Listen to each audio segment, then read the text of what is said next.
Farzar is out now on Netflix. It's Netflix's newest animation. It's brought to you by the guys that brought you Patience PD and Pickleberry. If you had Futurama, early Family Guy, and Rick and Morty all had a baby, this is the show you're going to get. So here's the story. Pickle and his crew as they venture out of their doomed city to fight the evil aliens that wanted to kill them. As they begin their journey, Finical quickly discovers that all is not what it seems and he may be living a lie. To start off with, this humour is not going to appeal to everyone. Like, they are forcing jokes at you at a very quick pace, and it's more about shock value. So it's more of that late 90s comedy and that early 2000s comedy where it's just really shock value. It's inappropriate humour, and I really enjoy that kind of humour. So if you're looking for, like, it reminds me of like if Seth Rogen made an animation, or like Robot Chicken, that sort of stuff. Beavis and Butthead as well. So it's all about giving you that humour, and they do repeat jokes over and over again. But I do quite enjoy it. Like, even the In-Betweeners, they did that as well. Like, it's just a really fun ride,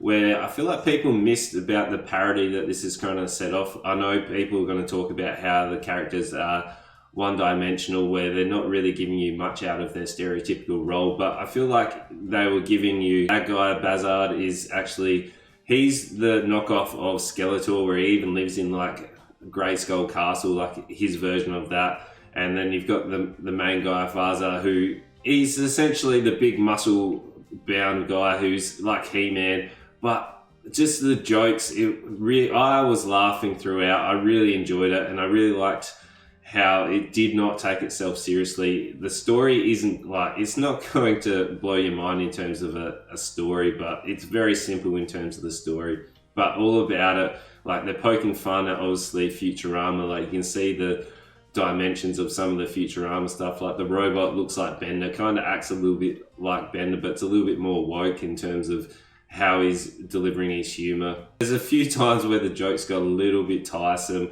where like when the episode where he's got all the heads joined to him and the character keeps yelling out cucumber. Like, yes, it did get funny towards the end, but some people are going to switch off for it. Like, this show is not going to hit everybody's taste, but I enjoyed it. It's going to remind me of Big Mouth as well, how Big Mouth had that real big following, but also a lot of people got turned off by it just due to how out there it was, where this is kind of similar, where it does break the fourth wall as well. When it does break the actual fourth wall, I felt like they sort of missed it a little bit, but overall, I really enjoyed it. They are going to repeat jokes at you. It's going to hit you like a sledgehammer, and if you don't enjoy that sort of inappropriate humor or that juvenile late 90s, early 2000s humor, then you're going to give this a miss. But I quite enjoyed it. It's easily a 3 out of 5 for me, and I'm excited for season 2. I do like the shows that don't take themselves seriously, and everything doesn't need a serious storyline,